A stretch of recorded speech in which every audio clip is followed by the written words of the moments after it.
Mau gadget murah? Di Elgoza aja. Elgoza, Electronic Gadget Online Plaza. Elgoza, proses cepat, efisien, dan murah harganya. Ammar TV.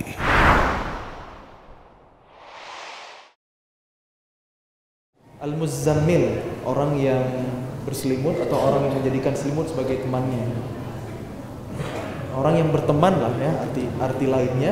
Jadi di ayat keempatnya Allah berfirman, A'udzubillahi minasyaitonirrajim, wa rattilil Qur'ana tartila, dan bacalah Al-Qur'an itu secara tartil. Apa itu tartil?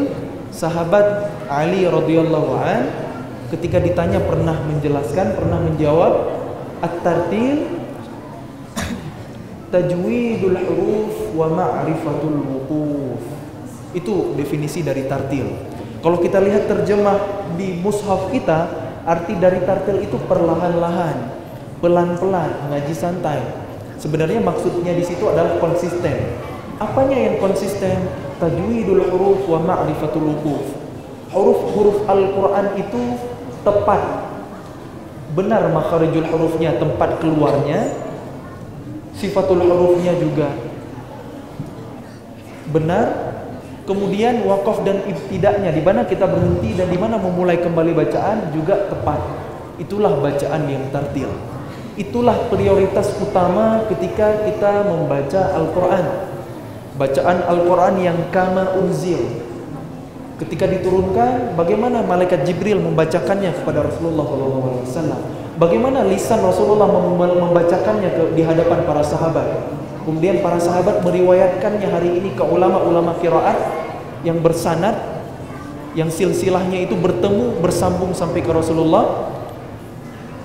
Seperti itulah seharusnya kita membaca Al-Quran. Itulah prioritas yang pertama.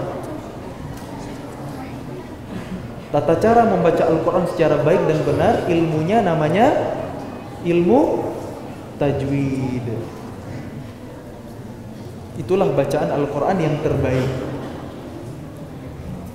Dalam tafsir Ibnu Katsir dijelaskan bahwa bacaan yang tartil, bacaan yang konsisten seperti itu memudahkan pembacanya untuk memahami makna ayat yang dilantunkan, memudahkan kita untuk tadabbur. Coba kalau kita ngajinya nggak jelas, Alhamdulillahirabbil alamin, Arrahmanirrahim, kita merenungi maknanya mudah atau susah? Susah pastinya. Apalagi buat kita orang ajami, bukan orang Arab ya, yang untuk kita memahami Al-Quran itu kita butuh ilmu khusus. Harus belajar bahasa Arab, belajar ilmu tafsir dulu.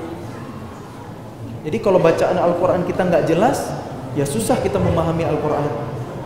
Makanya baca secara tartil yang jelas sesuai dengan ilmu tajwid, kemudian renungi maknanya. Itulah tujuan dari bacaan tartil, anjuran membaca Al-Quran secara tartil. Kemudian kalau kita baca lagi penjelasan di tafsir Ibnu Katsir tentang bacaan yang tartil itu, nanti akan ada hadis-hadis yang terkait tentang anjuran menghias Al-Quran dengan suara. Zayyinul Quran bi aswatikum, hiasilah Al-Quran dengan suara kalian. Bahkan dalam sebuah hadis riwayat Muslim, Nabi pernah bersabda, man lam yataghanna bil Quran falaysa minna. Orang yang tidak bersenandung dengan Quran maka bukan golongan kami, kata Nabi. Makanya membaca Al-Quran secara merdu dengan suara yang bagus itu sebenarnya sunnah Nabi. Wallahu a'lam.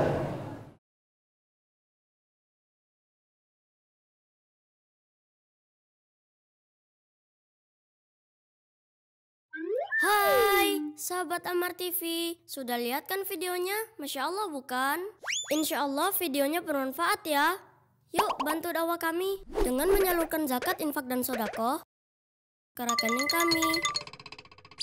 Insya Allah donasi teman-teman akan digunakan untuk biaya peralatan dan operasional dakwah Ammar TV.